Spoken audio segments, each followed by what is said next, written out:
내시경 한 번 했을 뿐인데 보험금이 5천만 원 나왔다고요? 처음 그 얘기를 들었을 때 저도 믿기 어려웠습니다. 그런데 지난 20년 동안 수많은 고객을 만나면서 그 말이 단순한 우연이 아니라는 걸 깨달았습니다. 저는 김진영이라고 합니다. 20년 동안 보험금 청구를 도와온 설계사로 그동안 3만 건이 넘는 사례를 처리했습니다. 그중엔 정말 억울하게 받을 수 있었던 돈을 그냥 몰라서 놓쳐버린 분들이 너무나 많았습니다. 특히 연세가 있으신 분들은 이렇게 말씀하세요. 그냥 건강검진이었어요. 아프지도 않았는데 무슨 보험금이에요. 실손 조금 받았지 큰 돈은 못 받죠. 그럴 때마다 저는 조용히 미소를 짓습니다. 왜냐하면 저는 알고 있으니까요. 보험은 아픈 사람의 제도가 아니라 아는 사람의 제도라는 걸요. 보험사는 절대 먼저 알려주지 않습니다. 병원도 친절하게 설명해주지 않습니다.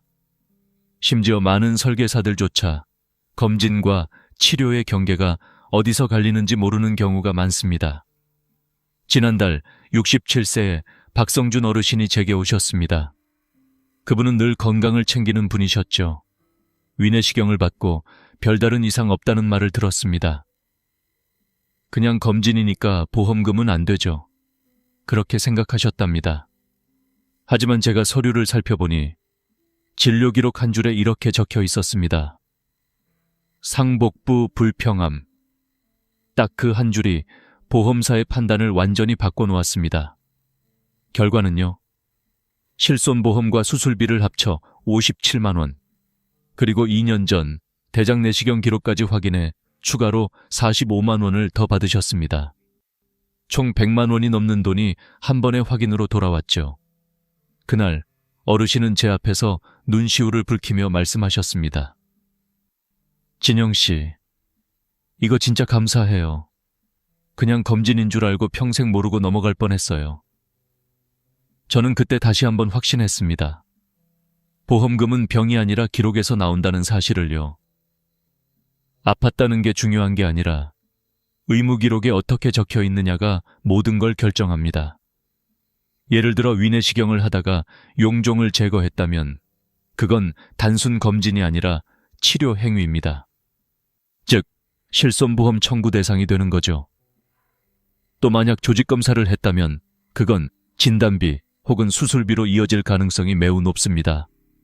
이 한 줄, 이 한 장의 서류가 보험금의 방향을 완전히 바꿉니다. 그걸 아는 사람은 수십만 원에서 수천만 원을 받습니다. 모르는 사람은 한 푼도 못 받습니다. 저는 늘 고객들에게 이렇게 말합니다. 보험은 어렵지 않습니다. 단지 병원과 보험사 사이의 단어를 내 대신 번역해 줄 사람이 필요할 뿐입니다. 내시경 검사를 받으신 적이 있으신가요? 그때 혹시 의사가 용종이 있어서 제거했어요. 조직검사 했습니다 라고 말하지 않았나요? 그렇다면 지금이라도 늦지 않았습니다. 그 병원에 전화하세요. 내시경 조직검사 결과지를 발급받을 수 있을까요? 이 한마디면 충분합니다. 그 종이 한 장이 여러분의 통장에 수백만 원, 때로는 수천만 원을 만들어줍니다. 보험은 결국 누가 먼저 물어보느냐의 싸움입니다. 아는 사람은 받습니다. 모르는 사람은 그냥 지나칩니다. 오늘 이 영상을 보신 여러분은 이미 그 첫걸음을 내디딘 겁니다. 이제부터 그 숨은 비밀을 하나씩 풀어드리겠습니다. 보험사가 절대 알려주지 않는 그 단어 하나와 종이 한 장의 진짜 가치를요. 저는 진료 현장에서 수많은 어르신들을 만나면서 한 가지 공통점을 봅니다. 보험을 오래 들었는데도 정작 받을 수 있는 돈은 모르고 지나친다는 겁니다. 그 이유는 단순합니다. 보험금의 문은 단 2개의 관문으로 되어 있기 때문이죠. 첫째는 증상이 있었는가, 둘째는 처치가 이루어졌는가. 이 2가지 중 하나만 해당돼도 보험금 청구의 길은 열립니다. 많은 분들이 건강검진이라면 무조건 보험금이 안 된다고 생각합니다. 그런데 그건 반은 맞고 반은 틀린 말입니다. 검진이라도 단순한 호기심이 아니라 증상 때문에 검사한 것이라면 그건 이미 치료 목적의 행위로 간주됩니다. 예를 들어 속이 더부룩해서 혹은 소화가 잘 안 돼서 병원에 갔습니다. 의사가 그럼 위내시경 한번 해보시죠 라고 권했다면 그건 단순한 건강검진이 아닙니다. 이미 상복부 불평함이라는 증상이 진료 기록에 남게 되고 그 한 줄이 보험금을 받을 수 있는 결정적 근거가 됩니다. 72세 기하자 할머니의 사례가 그랬습니다. 건강검진으로 위내시경을 하셨는데 용종이 발견되어 제거까지 하셨습니다. 병원에서는 그냥 검진이니까 보험금은 안 나옵니다 라며 돌려보냈죠. 하지만 진료 기록을 다시 확인해 보니 상복부 불평함이라는 증상이 명확히 기록되어 있었습니다. 그 덕분에 실손보험과 수술비를 합쳐 57만 원을 받으셨습니다. 할머니는 놀라워하며 물으셨습니다. 그럼 몇 년 전 대장 내시경도 받을 수 있나요? 확인해 보니 2년 전 대장 내시경에서도 용종을 제거하셨고 그 기록은 아직 청구기한인 3년을 넘기지 않았습니다. 추가로 45만 원을 더 받으셨습니다. 이처럼 증상이 기록되어 있거나 처치가 있었다면 검사 목적이 아니라 치료 목적으로 인정됩니다. 이게 바로 첫 번째 관문을 통과하는 법이죠. 두 번째 관문은 처치 여부입니다. 내시경 중에 용종을 제거했거나 조직검사를 했다면 그건 명백한 의료 행위입니다. 실손보험뿐 아니라 수술비까지 청구가 가능하죠. 보험사에서는 이런 절제나 제거를 내시경적 절제술로 분류하기 때문에 수술비 항목이 있는 보험이라면 추가 지급이 이루어집니다. 예를 들어 68세 박명호 어르신은 대장 내시경 중 용종을 제거했습니다. 처음엔 병원비만 돌려받으셨지만 진료 기록을 살펴보니 그 용종이 선종 액센종으로 확인됐습니다. 이건 단순 용종이 아니라 수술로 인정받는 유형이었죠. 결국 어르신은 병원비 외에도 30만 원의 수술비를 추가로 받았습니다. 이 두 가지 조건만 기억하세요. 증상이 있었는가? 처치가 있었는가? 이 둘 중 하나만 충족되면 건강검진이라도 충분히 보험금 청구가 가능합니다. 그런데 많은 분들이 여기서 멈춥니다. 그럼 병원에서 알아서 해주겠지. 아니요, 병원은 진료를 담당할 뿐 보험금 청구는 환자 본인의 몫입니다. 그래서 여러분이 먼저 묻고 먼저 확인하셔야 합니다. 어렵게 느껴지시나요? 걱정하지 마세요. 보험은 복잡한 서류 싸움이 아닙니다. 단지 어떤 단어가 기록되어 있느냐의 싸움일 뿐입니다. 다음 이야기에서는 그 단어들이 어디에 숨어 있고 그 종이 한 장이 왜 수천만 원의 가치를 가지는지 제가 직접 알려드리겠습니다. 보험금의 크기를 결정짓는 건 병의 크기가 아닙니다. 그저 종이 한 장, 그 속에 적힌 단어 하나가 모든 걸 바꿉니다. 많은 분들이 내시경 검사를 받고 이렇게 말하십니다. 진단서만 있으면 충분하죠. 하지만 현실은 전혀 다릅니다. 진단서만으로는 보험금의 절반도 받을 수 없습니다. 그 이유를 보여준 사례가 있습니다. 74세 이영호 어르신은 대장 내시경 검사를 받은 뒤 보험사에 진단서만 제출하셨습니다. 결과는 고작 9만 원. 이게 다인가요? 하셨죠. 하지만 제가 다시 서류를 살펴보니 가장 중요한 문서가 빠져 있었습니다. 바로 조직검사 결과지였습니다. 진단서는 의사가 환자의 상태를 간단히 요약한 문서입니다. 하지만 조직검사 결과지는 현미경으로 직접 확인한 세포 수준의 정확한 증거입니다. 그래서 보험사는 진단서보다 조직검사 결과지를 훨씬 중요하게 봅니다. 이영호 어르신의 결과지를 다시 병원에서 요청했습니다. 그리고 거기엔 놀라운 단어가 적혀 있었죠. 고등급 이형성, 그리고 선종. 이 두 단어가 추가된 순간 그의 보험금은 9만 원에서 3천만 원으로 바뀌었습니다. 조직검사 결과지는 병의 상태를 과학적으로 증명합니다. 보험사는 그 단어 하나하나를 기준으로 보험금을 산정합니다. 즉, 진단서엔 용종 절제술 시행이라고만 적혀 있어도 조직검사 결과지에 선종 혹은 이형성이 포함되어 있으면 그건 이미 제자리암으로 분류되어 진단비 지급 대상이 됩니다. 이 차이를 이해하신 70세 이정화 할머니의 경우도 인상 깊었습니다. 위내시경 중 용종을 제거하고 병원비 9만 원만 받으셨죠. 하지만 제가 조직검사 결과지를 꼭 받아보세요 라고 말씀드렸고 그 결과지에는 고등급 이형성이라는 문구가 있었습니다. 그 한 줄 덕분에 추가로 300만 원의 진단비를 받으셨습니다. 이처럼 진단서와 조직검사 결과지는 완전히 다른 문서입니다. 진단서는 요약본, 조직검사 결과지는 상세본입니다. 쉽게 말해 진단서는 이런 수술을 했다라는 메모이고 조직검사는 이 세포가 어떤 상태였는가를 증명하는 증거죠. 보험사는 의사의 말보다 검사의 결과를 더 믿습니다. 왜냐하면 의사는 환자를 안심시키기 위해 큰 문제 없어요. 용종 제거했으니 괜찮습니다. 라고 말하지만 보험사는 감정이 아니라 의학적 용어와 코드로 판단하기 때문입니다. 그렇다면 여러분은 어떻게 해야 할까요? 너무 간단합니다. 검사받은 병원에 전화해서 이렇게 말씀하세요. 내시경 조직검사 결과지를 발급받고 싶습니다. 이 한마디면 끝입니다. 혹시 서류 속 단어가 어렵게 느껴지신다면 딱 두 가지만 기억하세요. 고등급 또는 이형성. 이 두 단어가 함께 있다면 제자리암 진단비 지급 가능성이 매우 높습니다. 이런 단어들이 어렵다고 느껴진다면 의사에게 직접 물어보셔도 괜찮습니다. 이게 고등급 이형성인가요? 이건 제자리암으로 볼 수 있나요? 이 두 질문만 던져도 의사는 정확히 알려줍니다. 실제로 69세 박영자 할머니는 그렇게 하셨습니다. 의사에게 조심스럽게 물었죠. 이게 암인가요? 제자리암인가요?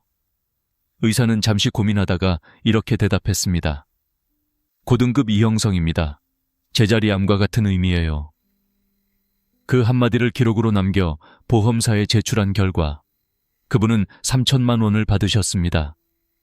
이 모든 일의 출발점은 단 하나였습니다. 조직검사 결과지 한 장, 진단서만으로는 9만 원. 조직검사 결과지가 있으면 3천만 원. 이게 바로 현실입니다. 여러분, 내시경을 받으셨다면 꼭 기억하세요. 진단서만으로는 부족하다. 병원에 꼭 전화하세요. 조직검사 결과지를 발급받을 수 있을까요? 그 한 장의 종이가 당신의 통장에 0이 하나, 아니 2개를 더 만들어줄 수도 있습니다. 그리고 다음 이야기에서는 이 조직검사 결과지가 수술비, 진단비, 실손보험 이 3가지 항목에 어떻게 연결되는지를 알려드리겠습니다.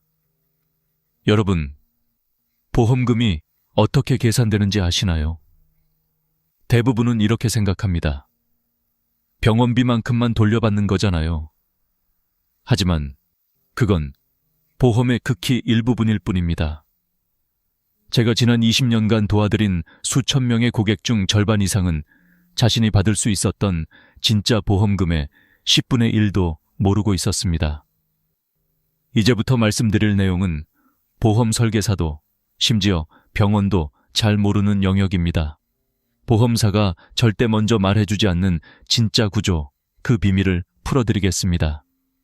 보험금은 크게 3가지로 나뉩니다. 첫째, 실손보험금. 내가 낸 병원비를 돌려받는 기본형. 둘째, 수술비. 수술이 인정될 경우 정해진 금액을 받는 항목. 셋째, 진단비. 병명만 맞으면 진료비와 상관없이 지급되는 고정금입니다. 대부분은 첫 번째 단계, 실손에서 멈춥니다. 11만 2천 원 냈는데 9만 원 돌려받았어요. 이 정도면 됐다고 생각하죠. 하지만 조직검사 결과지를 확인한 사람은 그 다음 문을 엽니다. 예를 들어볼까요? 70세 이정화 할머니의 경우 위내시경 중 용종을 제거하고 병원비 11만 2천 원을 냈습니다. 진단서만으로 실손보험을 청구하셔서 9만 원을 받으셨죠. 그런데 제가 서류를 다시 살펴봤더니 조직검사 결과지에 고등급 이형성이 명시되어 있었습니다. 이 단어 하나가 제자리암 진단비로 인정되어 추가로 300만 원을 더 받으셨습니다. 여기서 끝이 아닙니다. 용종 절제술은 수술비 항목으로도 인정됩니다. 진단서에 절제, 절거, 제거술 같은 표현이 있다면 보험사는 그걸 내시경적 수술로 분류합니다.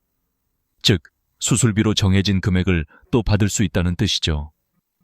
실제로 73세 김영순 할머니의 사례가 그렇습니다. 평소 위장이 약해 정기적으로 검진을 받으시던 분이셨는데 용종을 제거하신 뒤 단순히 실손만 청구하셨습니다. 하지만 제가 조직검사 결과지를 확인하자 고등급 이형성 문구가 있었고 제자리암 진단비 3천만 원, 수술비 50만 원, 유사암 특약 2천만 원, 총 5천만 원이 넘는 보험금을 받으셨습니다. 할머니는 눈을 크게 뜨며 말씀하셨죠. 그럼 제가 받은 건 병원비 9만 원인데 보험금은 5천만 원이라는 거예요? 그렇습니다.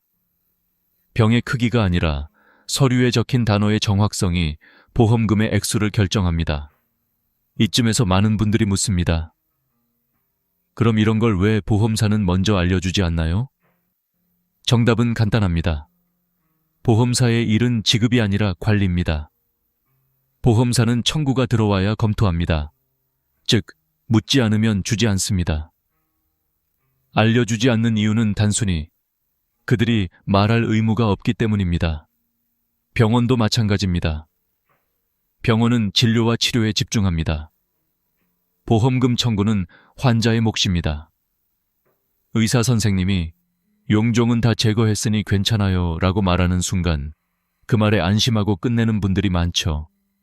하지만 그 용종이 선종이었다면 보험상으로는 완전히 다른 결과가 나옵니다. 이걸 아는 사람은 받고 모르는 사람은 놓칩니다. 그래서 저는 고객들에게 항상 이렇게 말합니다. 보험은 병이 아니라 기록입니다. 내가 어떤 병을 알았는지가 아니라 의사가 어떤 단어로 기록했느냐가 보험금의 전부입니다. 그리고 그 기록을 확인하는 방법은 단 한 가지, 조직검사 결과지를 받아보는 것. 병원에서 그건 필요 없어요 라고 말해도 괜찮습니다. 그건 여러분이 결정할 권리입니다. 검사 후 3년 이내라면 언제든 발급 가능합니다. 전화 한 통이면 됩니다. 내시경 조직검사 결과지를 받을 수 있을까요? 이 문장 하나가 여러분의 삶을 바꿉니다. 병원비 9만 원과 보험금 5천만 원의 차이, 그건 서류에 달려 있습니다. 이제 다음 이야기에선 그 서류 속 단어들이 보험사 컴퓨터 안에서 어떻게 해석되고 어떤 기준으로 제자리암, 수술비, 실손비로 분류되는지를 제가 직접 알려드리겠습니다. 이걸 아는 순간 보험은 더 이상 어려운 단어가 아니라 여러분의 권리가 됩니다. 보험은 숫자의 싸움이 아닙니다. 단어의 싸움입니다. 진단서에 어떤 표현이 들어있느냐에 따라 9만 원이 될 수도 있고 900만 원이 될 수도 있습니다. 이 말을 들으면 다들 믿기 어렵다고 하십니다. 설마 단어 하나로 그렇게 달라진다고요? 하지만 저는 20년 동안 수많은 사례를 봐왔습니다. 그중엔 단 한 글자 때문에 보험금이 거절되거나 반대로 수천만 원이 지급된 경우도 있었습니다. 보험사는 병원 서류에 적힌 특정 단어를 기준으로 판단합니다. 용종이라는 단어만 있으면 단순 절제술로, 선종이 포함되면 수술로, 고등급 이형성이 들어있으면 제자리암, 경계성 종양이 들어있으면 유사암으로 분류됩니다. 이 단어들이 곧 돈의 언어가 되는 겁니다. 73세 김영순 할머니의 사례는 교과서적입니다. 위내시경 중 용종을 제거하고 병원비 11만 원을 냈습니다. 처음엔 실손으로 9만 원만 받았죠. 하지만 제가 서류를 확인하자 진단서에 절제술 시행이 있었고 조직검사 결과엔 고등급 이형성이 있었습니다. 결과는 어땠을까요? 제자리암 진단비 3천만 원, 수술비 50만 원, 유사암 특약금 2천만 원, 총액은 5,050만 원. 할머니는 이게 꿈이냐 하며 눈시울을 붉히셨습니다. 그저 병원비 돌려받을 줄만 알았는데. 하지만 그건 단지 운이 좋은 게 아니었습니다. 정확한 단어를 찾아낸 결과였습니다. 이 차이를 모르면 보험사는 절대 먼저 알려주지 않습니다. 왜냐하면 보험사의 시스템은 자동으로 단어에 따라 보험금 항목을 분류하기 때문이죠. 절제술, 제거술, 조직검사, 이형성. 이 네 단어가 보험사의 서버에서 자동 인식되어 보험금의 종류와 액수를 결정합니다. 그래서 저는 고객들에게 늘 이렇게 말합니다. 보험은 의학이 아니라 언어입니다. 의사가 뭐라고 말했느냐보다 서류에 뭐라고 적혀 있느냐가 중요합니다. 이걸 모르고 지나간 75세 윤순남 어르신은 위내시경 검사를 받으셨지만 단순 검진이라 생각해 청구조차 하지 않으셨습니다. 3년이 지난 뒤 저를 찾아와 말씀하셨죠. 그땐 몰랐어요. 그냥 검진이라 생각했죠. 하지만 그때 기록엔 위용종 절제술이 명시되어 있었고 조직검사 결과에는 선종이라는 단어가 있었습니다. 청구기한이 지나서 결국 한 푼도 받지 못하셨습니다. 그분은 말했습니다. 그때 알았더라면. 그 한마디가 제 마음에 오래 남았습니다. 보험은 어려운 게 아닙니다. 말 하나, 서류 한 장, 단어 하나의 싸움입니다. 이걸 아는 사람은 받습니다. 모르는 사람은 놓칩니다. 그래서 지금 이 영상을 보고 계신다면 꼭 해보셔야 할 일이 있습니다. 첫째, 내시경을 언제 받았는지 떠올리세요. 최근 3년 이내라면 늦지 않았습니다. 둘째, 그때 어떤 처치를 받았는지 기억하세요. 용종 제거, 조직검사, 이 두 가지가 핵심입니다. 셋째, 서류를 다시 꺼내보세요. 진단서, 진료비 계산서, 내시경 소견서, 그리고 혹시 빠져 있다면 조직검사 결과지를 요청하세요. 이 네 가지 서류만 있으면 충분합니다. 그 안에 절제, 제거, 선종, 이형성, 경계성, 이 5단어 중 하나라도 있으면 보험금 청구 가능성이 매우 높습니다. 이 단어들은 여러분의 통장 숫자를 바꾸는 언어입니다. 그 단어들이 제대로 기록되어 있지 않다면 보험사는 모른 척합니다. 하지만 여러분이 그걸 찾아내면 그건 더 이상 보험이 아니라 당연히 돌려받아야 할 내 돈이 되는 겁니다. 지금도 많은 어르신들이 말합니다. 나는 병원비 받았으니까 됐어. 하지만 그건 시작일 뿐입니다. 보험의 진짜 가치는 그 뒤에 있습니다. 다음 이야기에서는 이 단어들이 실제로 보험사 내부 시스템에서 어떻게 해석되고 어떤 절차로 승인되어 여러분의 계좌로 돈이 입금되는지를 단계별로 설명드리겠습니다. 이걸 알면 더 이상 운 좋으면 받는 돈이 아니라 알면 반드시 받는 권리가 됩니다. 여러분, 보험금은 운이 아닙니다. 아는 사람만 받는 권리입니다. 내가 돈을 내고 가입한 계약이라면 그 계약에 따라 정당하게 돌려받을 수 있는 권리가 있습니다. 하지만 대부분의 분들이 그 권리를 몰라서 놓칩니다. 오늘은 그 마지막 문을 여는 방법을 이야기하겠습니다. 보험사는 절대 먼저 알려주지 않습니다. 고객님, 이건 청구하실 수 있어요. 이런 말 들어보신 적 있나요? 거의 없습니다. 왜냐하면 보험사의 목표는 지급이 아니라 관리이기 때문입니다. 그들이 먼저 알려주면 회사의 손실이 늘어나죠. 그래서 여러분이 묻지 않으면 그들은 조용히 모른 척합니다. 그렇다면 우리가 해야 할 일은 단 한 가지입니다. 묻고 확인하고 청구하는 겁니다. 그게 권리의 시작입니다. 제가 도와드렸던 74세 김정자 할머님 이야기를 해드리겠습니다.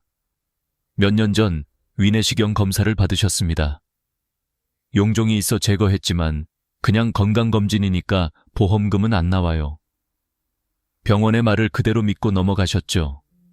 3년 뒤 저를 찾아오셨을 땐 이미 청구기한이 지나 있었습니다. 그 기록 속에는 위선종 절제술이라는 문구가 있었는데 그건 제자리암 진단비 2천만 원이 지급될 수 있는 항목이었습니다. 그분은 서류를 보며 눈시울이 붉어지셨습니다. 그때 알았더라면 보험은 몰라서 못 받는 경우가 대부분입니다. 하지만 지금 여러분은 다릅니다. 이 영상을 보고 계신 순간 이미 그 한 걸음을 내디딘 겁니다. 이제 바로 해보세요.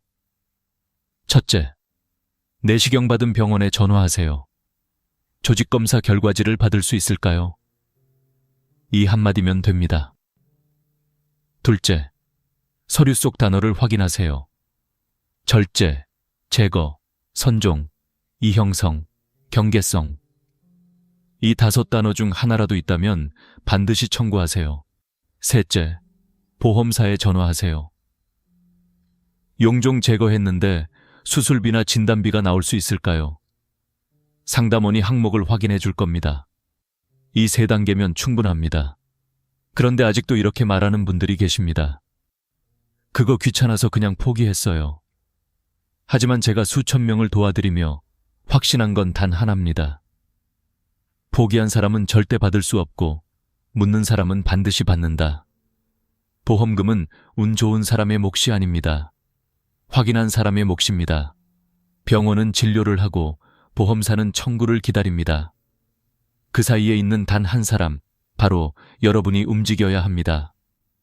이건 돈의 문제가 아니라 존엄의 문제입니다. 평생 일하며 낸 보험료, 그건 여러분의 권리이자 노후의 안전망입니다. 저는 지난 20년간 수많은 어르신들을 만나왔습니다. 내시경 한 번으로, 종이 한 장으로, 단어 하나로 삶이 바뀌는 모습을 수도 없이 보았습니다. 9만 원이라 생각했던 검사비가 5천만 원의 보험금으로 바뀌는 기적 말입니다. 이제 그 기적은 여러분의 차례입니다. 보험은 더 이상 복잡한 서류가 아닙니다. 내가 알아야만 받을 수 있는 약속입니다. 오늘 이 영상을 본 당신은 그 약속을 지킬 첫 번째 사람이 될 수 있습니다. 혹시 내시경 검사 후 서류를 어디 뒀는지 모르시겠다면 지금 바로 병원에 전화하세요. 내시경 조직검사 결과지 발급받고 싶습니다. 이 한마디면 충분합니다.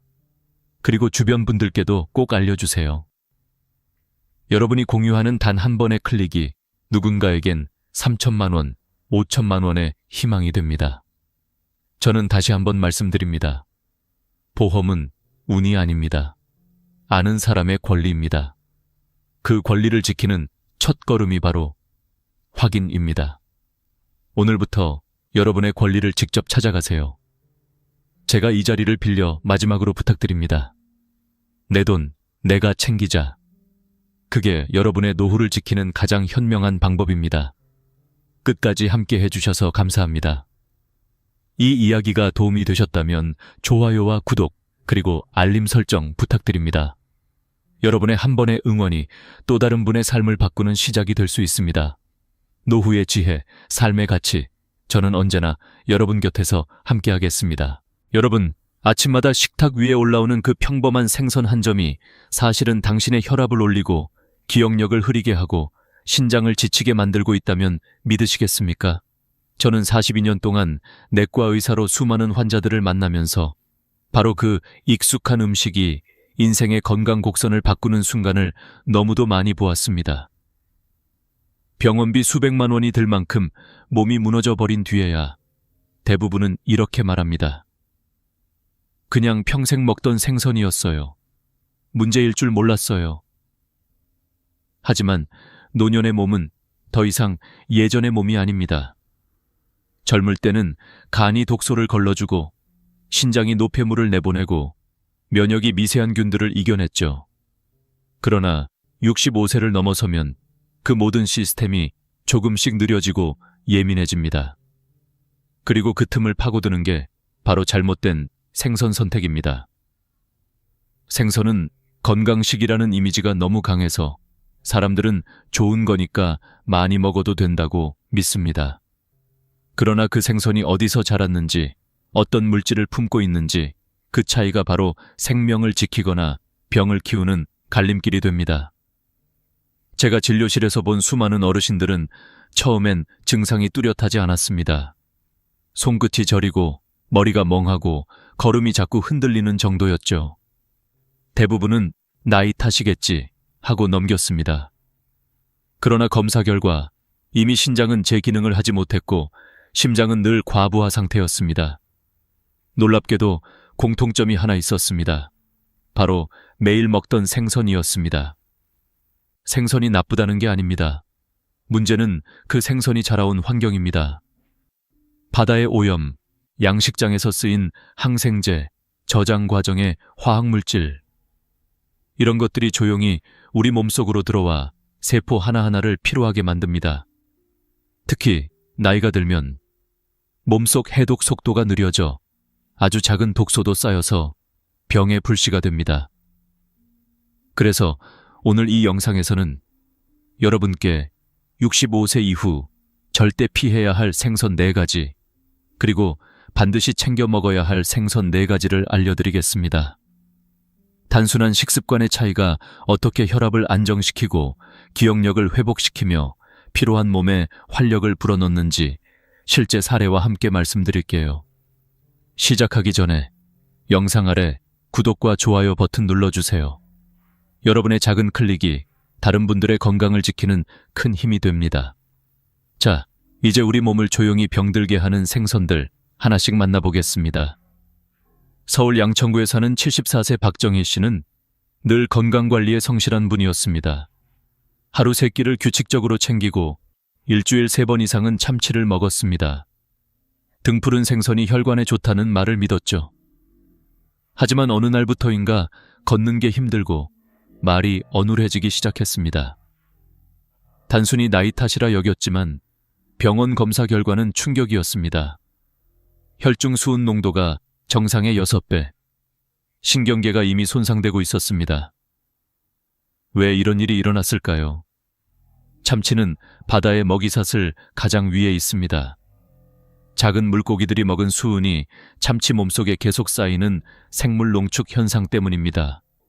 미국 FDA 자료에 따르면 참치 1kg당 수은 함량은 평균 0.521mg. 고령자의 해독 능력으로는 감당하기 어렵습니다. 수은은 신장과 뇌에 축적되어 손발 저림, 기억력 저하, 심하면 치매까지 유발합니다. 게다가 보관이 나쁘면 히스타민이 생겨 알레르기나 쇼크를 부르기도 하죠. 많은 분들이 믿는 참치캔도 안전하지 않습니다. 캔 안에는 환경 호르몬 BPA가 포함되어 있고 나트륨 함량도 높아 고혈압에는 치명적입니다. 박정희 씨는 참치를 끊고 6개월 만에 기억력과 걸음걸이를 되찾았습니다. 좋은 음식이라 믿었던 것이 독이었던 거죠. 두 번째 위험은 민물고기입니다. 붕어, 잉어, 메기, 가물치. 보신 음식으로 많이 드시죠? 그러나 이들은 간디스토마 같은 기생충의 숙주입니다. 특히 65세 이후 면역이 약해진 상태에서 감염되면 간 손상이나 담관암으로 이어질 수 있습니다. 게다가 강과 호수는 농약, 폐수로 오염되어 중금속이 많습니다. 한 환자는 가물치탕을 자주 먹다간 수치가 3배로 상승했습니다. 또한 민물에서는 세균이 더 잘 번식합니다. 식중독균, 대장균, 비브리오균 등이 자주 검출됩니다. 고령층의 식중독 사망률이 젊은 층보다 15배 높은 이유입니다. 세 번째는 양식 우럭입니다. 우럭 자체가 나쁜 생선은 아닙니다. 그러나 문제는 양식이라는 환경입니다. 좁은 수조에서 항생제와 호르몬이 주기적으로 투여됩니다. 이 잔류물이 고스란히 고기살에 남죠. 이런 항생제가 장내 유익균을 파괴해 소화장애, 복통을 유발하고 내성균을 키웁니다. 실제로 한 73세 남성은 매주 양식 우럭을 먹다가 다제 내성균에 감염되어 치료가 불가능해졌습니다. 특히 수입산 우럭은 수질 관리가 부실한 경우가 많아 더 위험합니다. 네 번째는 훈제 연어입니다. 고급 음식처럼 보이지만 실상은 소금과 발암물질의 덩어리입니다. 백당 나트륨이 1200mg, 하루 권장량의 절반이 넘죠. 고령자는 배출 기능이 떨어져 혈압이 급상승하기 쉽습니다. 또 색을 유지하려고 넣는 아질산염은 체내에서 1급 발암물질 니트로사민으로 변합니다. 훈제 과정에서 생기는 벤조피렌 역시 강력한 발암물질입니다. 냉장 상태로 먹는 특성상 리스테리아균 감염 위험도 큽니다. 실제로 매일 훈제 연어를 먹던 71세 여성은 몇 달 만에 혈압이 180, 190까지 올랐습니다. 결국 이 네 가지 생선, 참치, 민물고기, 양식 우럭, 훈제 연어는 65세 이후 우리 몸의 해독 면역 시스템을 천천히 무너뜨리는 조용한 독입니다. 생선이 곧 건강이라는 믿음은 젊을 때 이야기입니다. 나이든 몸에는 같은 음식도 전혀 다르게 작용합니다. 지금 냉장고 속 생선을 다시 한번 들여다보세요. 그 안에 숨은 위험이 여러분의 노후를 지치게 만들고 있을지도 모릅니다. 이제 방향을 바꿔볼까요? 피해야 할 생선을 알아봤으니 이번엔 반대로 몸을 살리는 생선 4가지를 말씀드리겠습니다. 저 이영수는 40년 넘게 환자들을 진료하며 식습관 하나가 노년의 삶 전체를 바꾼 사례를 수없이 봤습니다. 그 중에서도 생선 하나만 바꿨을 뿐인데 혈압이 내려가고 기억력이 또렷해지며 걸음걸이가 안정된 분들이 정말 많았습니다. 첫 번째는 고등어입니다. 많은 분들이 기름기 많아 속이 느끼하다며 피하지만 사실 고등어는 65세 이후 가장 필요한 생선입니다. 고등어 속의 오메가3 지방산은 뇌세포를 보호하고 혈관을 깨끗하게 유지합니다. 특히 DHA와 EPA 함량은 연어보다 많습니다. 꾸준히 섭취하면 기억력 감퇴를 늦추고 치매 위험을 낮춥니다. 실제로 제가 진료한 78세 남성은 매주 2-3번 고등어를 구워 드셨는데 5년 동안 혈압과 콜레스테롤 수치가 안정적이었고 또래보다 활력이 넘쳤습니다. 고등어는 중금속이 거의 없고 단백질과 미네랄이 풍부해 근감소증 예방에도 좋습니다. 단, 센 불에 태우거나 지나치게 짜게 간을 하면 오히려 해로우니 중불에서 천천히 구워 드세요. 두 번째는 삼치입니다. 삼치는 부드럽고 담백한 흰살 생선으로 소화가 잘 되어 위장 기능이 약한 분들에게 최적입니다. 지방은 적고 단백질이 풍부해서 체중 조절이나 혈당 관리에도 좋습니다. 특히 셀레늄이 많이 들어있어 몸속 활성산소를 제거하고 면역력을 높입니다. 셀레늄은 암 예방에도 도움이 되는 항산화 성분으로 꾸준히 섭취하면 노화 속도를 늦추는 효과가 있습니다. 또한 삼치는 비린내가 거의 없고 양파나 대파와 함께 찜으로 조리하면 맛과 영양이 모두 좋아집니다. 제가 진료한 75세 여성은 소화불량으로 고생하다 삼치를 주 3회 먹은 뒤 식후 더부룩함이 사라지고 체력이 회복되었다고 했습니다. 세 번째는 조기입니다. 아침 식탁에서 자주 보던 생선이지만 그 안에는 칼슘과 인이 풍부하게 들어 있습니다. 조기는 뼈 건강과 골밀도를 높이고 골절을 예방합니다. 특히 65세 이후 골다공증 위험이 커지기 때문에 매주 1-2번 조기를 구워 드시는 것만으로도 큰 도움이 됩니다. 살이 부드럽고 알레르기 반응이 거의 없어 위가 약한 분들도 부담 없이 섭취할 수 있습니다. 제가 관리하던 76세 남성 환자는 낙상 후 고관절 수술을 받았는데 회복식으로 조기를 꾸준히 드신 덕분에 근육량과 뼈 밀도가 빠르게 회복되었습니다. 네 번째는 가자미입니다. 지방이 거의 없고 단백질이 풍부한 흰살 생선으로 위와 간에 부담을 주지 않습니다. 특히 타우린이 풍부해 혈압을 조절하고 콜레스테롤을 낮춰줍니다. 타우린은 심장을 안정시키고 신경계를 진정시켜 불면증과 스트레스 완화에도 도움을 줍니다. 또한 가자미에는 간세포 재생을 돕는 성분이 있어 지방간이나 약 복용으로 가니 필요한 분들께 아주 좋습니다. 살이 부드러워 치아가 약한 어르신도 편하게 드실 수 있고 비린내가 거의 없어 식욕이 떨어진 분들께도 좋습니다. 이 4가지 생선, 고등어, 삼치, 조기, 가자미는 노년기 영양의 4대 축이라 할 만합니다. 뇌, 혈관, 뼈, 간, 소화기까지 고루 지켜주기 때문이죠. 다만 중요한 건 어떤 생선을 얼마나 자주 어떻게 조리하느냐입니다. 노년의 식탁은 단순히 배를 채우는 자리가 아니라 삶의 길이를 바꾸는 공간입니다. 생선 한 점의 차이가 10년의 건강을 가를 수도 있습니다. 이제 다음 단계에서는 이 좋은 생선들을 가장 안전하고 효과적으로 먹는 방법을 구체적으로 알려드리겠습니다. 좋은 생선이라도 잘못 먹으면 약이 아닌 독이 될 수 있습니다. 특히 65세 이후에는 위와 장, 간과 신장이 모두 예민해져 작은 실수 하나가 큰 문제로 이어질 수 있습니다. 저는 수십 년간 진료하면서 이런 사례를 수도 없이 봤습니다. 같은 고등어인데 왜 나는 속이 더부룩하죠? 생선을 먹고 나면 가끔 열이 나요. 이런 분들 대부분은 조리법이나 보관법에서 작은 실수를 하고 계셨습니다. 그래서 오늘은 생선을 더 건강하게 먹는 3가지 핵심 원칙을 알려드리겠습니다. 첫째, 반드시 익혀서 드셔야 합니다.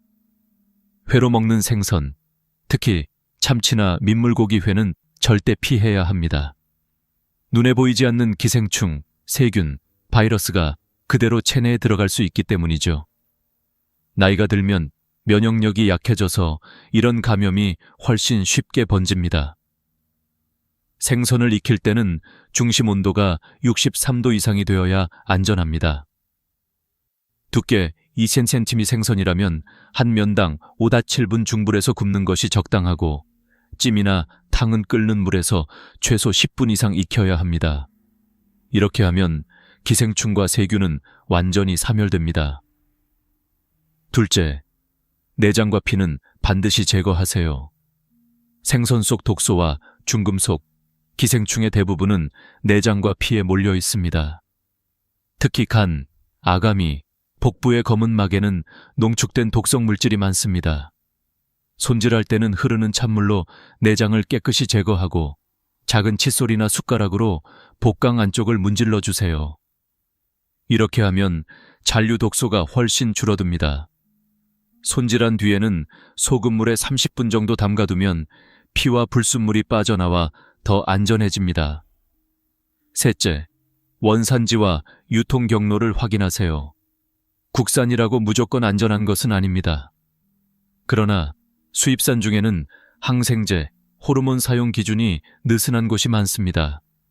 특히 중국, 동남아, 남미산은 수질 관리가 불안정해 위험합니다. 반드시 원산지 표시를 확인하고 냉장 상태가 불분명한 길거리 좌판보다는 믿을 수 있는 대형마트나 수산 전문점에서 구입하세요. 냉동 생선을 살 때는 포장재를 꼭 살펴보세요. 포장 안에 얼음 결정이 많이 맺혀 있다면 해동과 재냉동을 반복한 흔적일 수 있습니다. 그럴 경우 세균이 번식했을 가능성이 높으니 피해야 합니다. 또한 생선을 보관할 때는 냉장보다 냉동을 선택하는 것이 좋습니다. 냉장 상태에서는 하루 이틀이면 부패가 시작되지만 냉동은 최대 3개월까지 보관할 수 있습니다. 단, 오래 냉동된 생선은 단백질이 변성될 수 있으므로 가능한 한 빨리 드시는 것이 좋습니다. 조리 후 남은 생선은 실온에 두지 말고 즉시 냉장 보관하고 다음 날 드실 때는 반드시 재가열하세요. 이 3가지 원칙을 지키면 생선은 독이 아니라 몸을 되살리는 약이 됩니다. 실제로 제 환자 중 72세 윤모 어르신은 냉동 관리가 안 된 참치를 자주 드시다간 수치가 급격히 상승했습니다. 하지만 이후 완전 익히기, 내장 제거, 냉동 보관 3가지 원칙을 실천한 뒤 간 기능이 정상으로 회복되었습니다. 그분은 먹는 방법만 바꿨을 뿐인데 몸이 새로 태어난 기분이에요 라고 하셨습니다. 여러분, 건강은 거창한 결심에서 시작되지 않습니다. 식탁 위에 작은 습관에서 시작됩니다. 익혀 먹고 깨끗이 손질하고 믿을 수 있는 재료를 고르는 일, 이 3가지를 실천하는 것만으로도 질병의 70%는 예방할 수 있습니다. 생선 한 점이 약이 될지 독이 될지는 결국 당신의 손끝에 달려 있습니다. 많은 분들이 이렇게 말씀하십니다. 나는 아픈 데가 없어요. 아직 젊어요. 하지만 제가 진료실에서 뵙는 65세 이상 어르신들 대부분은 겉으론 멀쩡해 보여도 몸속에서는 이미 변화가 시작되고 있었습니다. 해독 기능이 느려지고 혈관이 딱딱해지고 신장은 노폐물을 제때 걸러내지 못합니다. 피로가 쌓여도 단순히 나이 탓이라 여기며 넘어가죠. 하지만 그것이 바로 병의 시작입니다. 여러분, 혹시 이런 경험 있으신가요? 요즘 들어 이유 없이 손끝이 자주 저리거나 잠이 얕고 자주 깨는 느낌, 밥맛이 줄었는데도 몸이 붓는다거나 예전보다 집중력이 떨어지고 기억이 희미해진다면 그건 단순한 노화가 아닙니다. 몸이 도와달라고 보내는 신호입니다. 이 시기의 몸은 작은 자극에도 쉽게 영향을 받습니다. 40대 때는 아무렇지 않던 음식이 70대엔 독이 되기도 합니다. 특히 수은, 나트륨, 기생충, 항생제 잔류물 같은 성분은 간과 신장을 직접 공격합니다. 신장세포가 손상되면 체내 노폐물이 쌓이고 혈압이 높아지며 심장에도 부담이 갑니다. 하지만 이런 변화는 조용히 천천히 진행됩니다. 그래서 대부분의 사람은 모르고 지나칩니다. 통계에 따르면 65세 이상 고령자의 식중독 사망률은 2030대보다 15배 이상 높습니다. 미국 환경보호청 EPA 역시 생선에 포함된 중금속이 노인층의 심장병, 신장질환, 치매 위험을 크게 높인다고 경고합니다. 실제로 저는 70세 여성 환자를 진료한 적이 있습니다. 특별히 아픈 곳은 없다고 하셨지만 피 검사 결과 혈중 수은 수치가 기준치의 4배를 넘었습니다. 원인은 단 한 가지, 매일 아침 훈제 연어 한 접시였습니다. 이처럼 노년의 몸은 소리 없는 변화 속에서 천천히 무너집니다. 하지만 희망은 있습니다. 몸은 정직해서 잘 돌봐주면 반드시 회복 신호를 보냅니다. 소금 섭취를 줄이고 안전한 생선을 선택하고 물을 자주 마시며 충분히 자면 3개월 만에도 혈압과 간 수치가 뚜렷하게 좋아지는 사례가 많습니다. 저는 항상 이렇게 말씀드립니다. 몸은 배신하지 않습니다. 우리가 먼저 배신할 뿐이죠. 지금부터라도 음식 하나하나를 의식적으로 선택한다면 남은 20년은 훨씬 다르게 흘러갈 겁니다. 노화는 피할 수 없지만 병드는 노화는 막을 수 있습니다. 그리고 그 출발점은 거창한 약이나 보약이 아니라 식탁 위의 생선 한 점입니다. 여러분이 어떤 생선을 어떤 방법으로 먹느냐가 그 자체로 최고의 예방의학이 됩니다. 혹시 오늘 저녁 메뉴에 참치캔을 생각하고 계신가요? 혹은 민물고기 매운탕이 떠오르시나요? 잠시만 멈추세요. 대신 고등어 한 토막, 조기 한 마리를 구워보세요. 그 작은 선택이 내일의 혈압을 바꾸고 모레의 기억력을 지켜줄 겁니다. 진료실에서 만난 수많은 환자들의 공통점은 하나였습니다. 병은 갑자기 찾아오는 게 아니라 습관 속에서 조용히 자란다는 것이었습니다. 제가 42년 동안 내과 의사로 일하며 가장 자주 본 장면은 환자들이 스스로 놀라는 모습이었습니다. 선생님, 저는 특별히 잘못한 게 없어요. 그냥 평소처럼 먹었을 뿐인데요. 그 평소라는 것이 바로 문제였습니다. 늘 먹던 참치캔, 늘 먹던 훈제 연어, 늘 먹던 매운탕. 그 익숙함이 오히려 병의 씨앗이었죠. 여러분, 우리 몸은 생각보다 단순합니다. 나쁜 것을 멈추고 좋은 것을 넣어주면 금세 반응합니다. 단지 우리는 그 신호를 무시하고 살아갈 뿐입니다. 몇 해 전 73세의 한 남성 환자분이 있었습니다. 그는 늘 피곤했고 손발이 붓고 잠도 제대로 못 잤습니다. 검사 결과는 신장 기능 저하, 간 효소 수치 상승. 그의 식단을 살펴보니 매일 아침 참치캔, 점심에는 매운탕, 저녁엔 훈제 연어를 드시고 있었습니다. 저는 그분께 이렇게 조언했습니다. 이제부터 단 3가지만 지켜보세요. 첫째, 모든 생선은 익혀서 드세요. 둘째, 양식보다는 자연산을 선택하세요. 셋째, 내장과 피를 반드시 제거하세요. 그분은 반신반의했지만 그대로 실천했습니다. 3개월 뒤 그의 신장 수치는 절반 이상 회복되었고 얼굴빛은 눈에 띄게 밝아졌습니다. 몸이 이렇게 빨리 바뀔 줄 몰랐어요. 그분의 눈에는 눈물이 맺혀 있었습니다. 이처럼 습관은 병을 만들기도 하지만 약이 되기도 합니다. 노년의 건강은 운동도 중요하지만 더 중요한 건 무엇을 먹느냐입니다. 생선 하나, 조리법 하나가 당신의 10년을 바꿀 수 있습니다. 여러분 기억하세요. 건강은 병원에서 만드는 게 아닙니다. 건강은 매일 아침 식탁에서 만들어집니다. 오늘 저녁 생선을 구울 때 단 10초만 더 신경 써주세요. 그 10초가 혈압을 낮추고 신장을 지키며 기억력을 지탱하는 힘이 됩니다. 혹시 지금 이 영상을 보고 계신 당신의 냉장고 속에 참치캔이 있나요? 그렇다면 오늘 그 자리에 고등어를 넣어보세요. 냉동실에 훈제 연어가 있나요? 그 자리에 조기를 담아보세요. 작은 교체 하나가 건강한 100세의 출발점이 됩니다. 저는 진료실에서 매일 그 기적을 봅니다. 식습관을 바꾼 어르신들은 약을 줄이고 다시 걷고 다시 웃습니다. 그 미소를 볼 때마다 저는 이렇게 느낍니다. 건강은 절대 멀리 있지 않다. 바로 식탁 위에 있다. 오늘 영상이 여러분께 그 믿음의 첫걸음이 되었으면 합니다. 여러분의 한 끼가 내일의 활력이 되길 바랍니다. 항상 곁에서 함께하겠습니다. 이영수였습니다. 여러분의 건강한 노후를 응원합니다. 이 영상이 도움이 되셨다면 좋아요와 구독 꼭 눌러주세요. 그리고 알림 설정도 잊지 마세요. 당신의 한 번의 클릭이 누군가의 건강을 지키는 시작이 됩니다. 감사합니다. 오늘도 건강하고 따뜻한 하루 되세요.